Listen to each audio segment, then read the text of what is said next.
So with the parks being closed, I keep asking myself the question, when will they reopen, and when they do, is it going to be the same experience?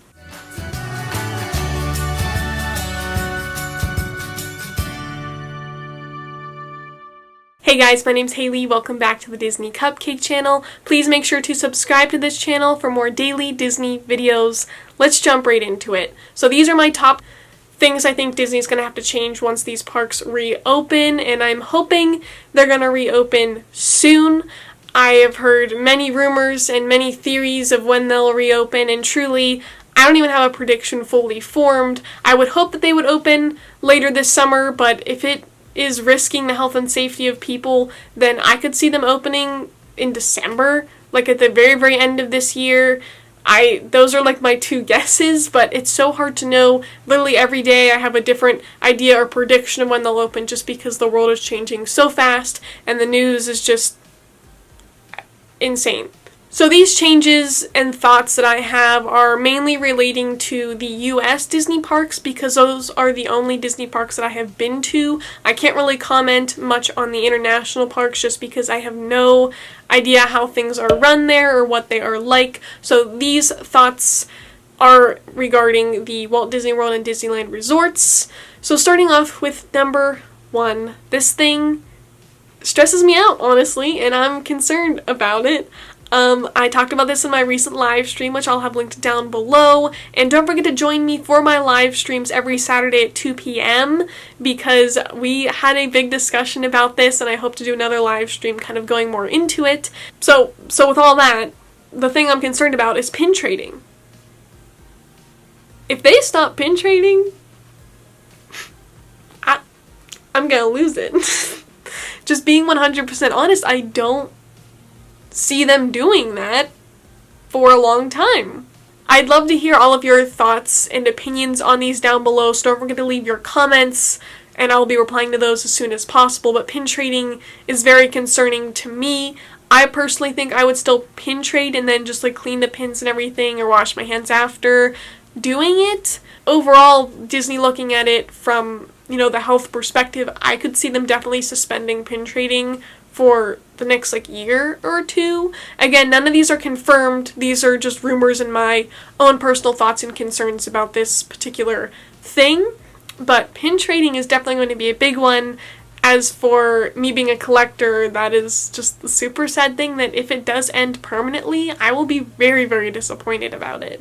The next thing that I think will be a big change is the transportation. If you're staying at a Disney resort, what does that mean for waiting in bus lines and riding the monorail, or even hopping on the Skyliner?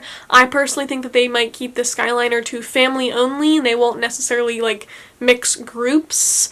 I know whenever I rode the Skyliner, there was no line, so they had no problem just putting me in one of the Skyliner buckets, but if the line is long, I feel like they still might just have it be your group only per gondola. But are they gonna have to wipe them off every time after someone goes into it? So with transportation still in mind, the boats I feel are okay. They could wipe down the seats and everything once they're done, but since it's out in the open, it's not too bad, although they could space people out, which may feel more comfortable.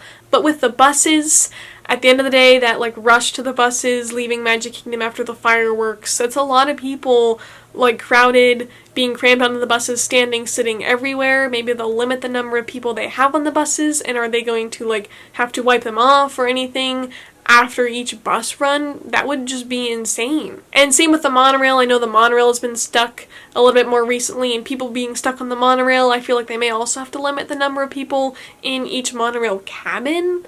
And same thing, how are they going to wipe them all down after every single stop? Our number 3 is the restaurants and buffets. I've heard many different channels and podcasts and news things talking about how buffets may not be a thing anymore. And I have some favorite Disney buffets, Chef Mickey's being one of them. And if it just turns into a normal sit-down restaurant where they come over and take your order, I'd be fine with that. But it would definitely change the experience, and they'd have to change the layout of the entire restaurant down the road. I'm not saying they would change that immediately once the parks reopen, but it is a thought to think about, because you have people touching the stacks of plates and touching the same utensils to get the different items. Maybe they'll just have people standing there serving you each of the items, how they do for specific meals.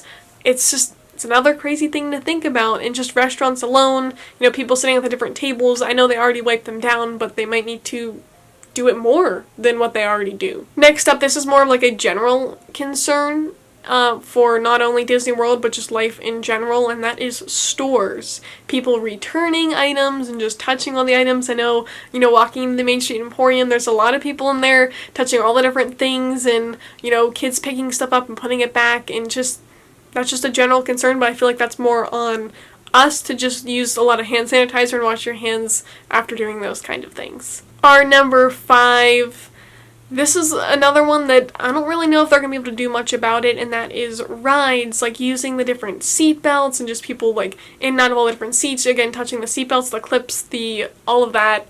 There's a lot to think about, and there's a lot that Disney may need to do to like fix those things, but there's not really much you can do with that besides wiping them down or having people use hand sanitizer and stuff before and after, but that doesn't help a lot.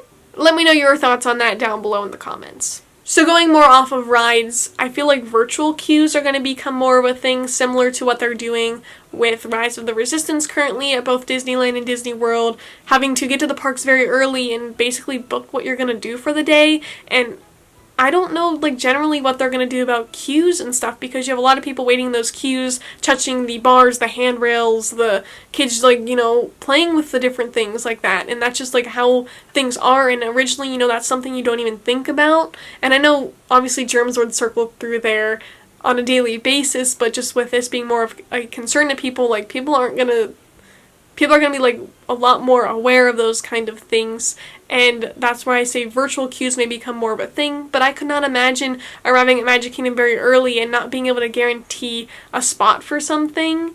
Like, it makes sense for Rise of the Resistance because that's just one attraction, but having to get there and, like, plan your whole day out, I'm not really sure how they're going to make that happen, and if the app or the website were to glitch or something and no one can ride rides, that's just going to be a mess.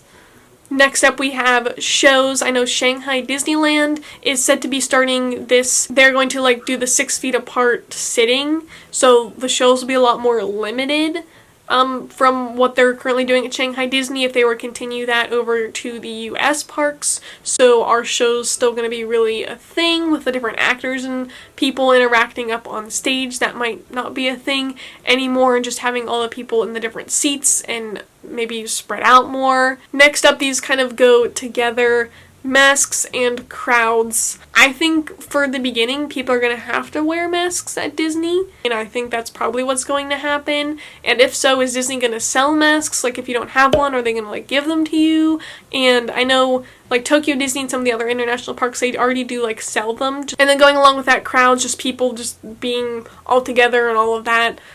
I don't think crowds are going to be that bad for the next few years at Disney, and I don't know if that's, like, a good or bad thing. Like, I wouldn't say, oh, it's not going to be as crowded, let's go.